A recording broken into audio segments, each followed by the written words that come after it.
Salut les gars, c'est Red Sky. Aujourd'hui, je vais vous présenter les grenades T238 en version flash. C'est parti. Avant de commencer le déballage, je voulais remercier le site WorkerKit qui m'a envoyé ces grenades pour en faire une review. C'est un site qui est centré sur tout ce qui est accessoires et tenue airsoft. Vous pourrez naturellement les retrouver sur leur site en ligne au prix de 36,50€, batterie comprise hors frais de livraison. Je vous mets le lien de tout ça en description. Ces grenades arrivent livrées dans une petite boîte en carton et enroulées à l'intérieur dans du papier à bulles. La grenade vous sera proposée en deux coloris, en orange ou en noir pour ceux qui la veulent un peu plus discrète. Il n'y a pas de notice fournie avec, ce qui vous fera utiliser un peu vos neurones. Heureusement pour vous, si vous regardez cette vidéo, je vous montrerai comment la faire fonctionner.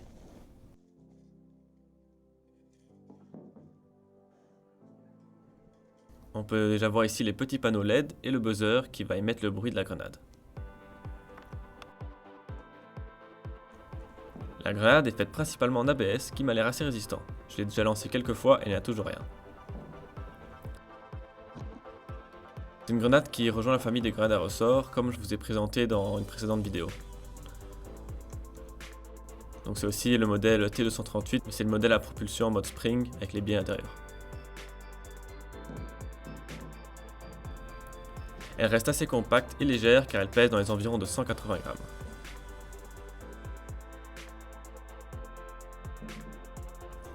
La grenade est fournie avec sa batterie donc, ce qui est un bon point. C'est une batterie LiPo 11 volts. Ce qui vous permettra de la recharger aussi facilement que vos autres batteries LiPo.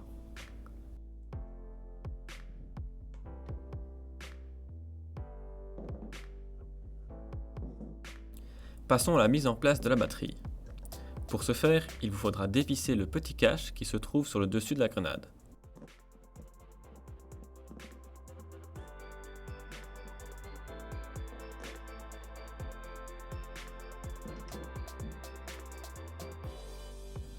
Il vous faudra ensuite insérer la batterie à l'intérieur en la poussant bien le plus possible vers le fond. Pour moi, le seul petit point négatif à cette grenade serait l'emplacement de la batterie. En effet, il est un peu trop étroit et une fois qu'on a réussi à enfoncer la batterie dedans, bonne chance pour aller la récupérer. Ce que je fais moi alors, c'est quand je l'utilise pas, je la laisse dedans mais débranchée, je sors le petit câble pour la recharger et du coup je la recharge directement au chargeur LiPo.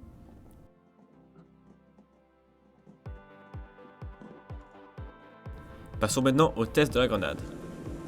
Alors je n'ai pas fait de test extérieur car je n'en voyais pas utilité vu que cette grenade n'est qu'efficace qu'en zone sombre. L'utilisation est très simple, on découpille et on balance. La grenade émet une lumière intense qui fera déstabiliser les joueurs en face. Elle produit aussi un son aigu assez fort, c'est pour ça que j'ai baissé le volume de la vidéo, pour m'éviter de recevoir les factures de vos médecins. Je la redéclenche encore une fois.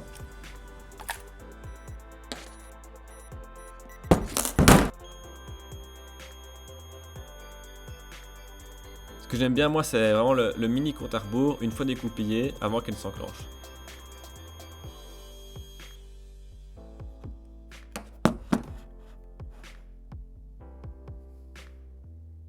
Autre point positif, c'est qu'une fois la grenade utilisée, si vous ne l'avez pas regoupillée dans les 40 secondes, elle émettrait un petit signal sonore et lumineux toutes les 4 secondes.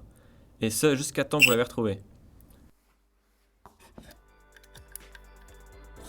Ce qui est donc très pratique quand on la lance dans un endroit où on voit rien, pour pas aller la chercher 10 ans quoi. Le signal s'arrête donc une fois la grenade regoupillée. Et voilà, c'est la fin de cette vidéo. J'espère que la petite review de la grenade T238 vous aura plu. N'hésitez pas à me dire ce que vous en pensez dans l'espace commentaire et je vous dis à très bientôt. Tchuss!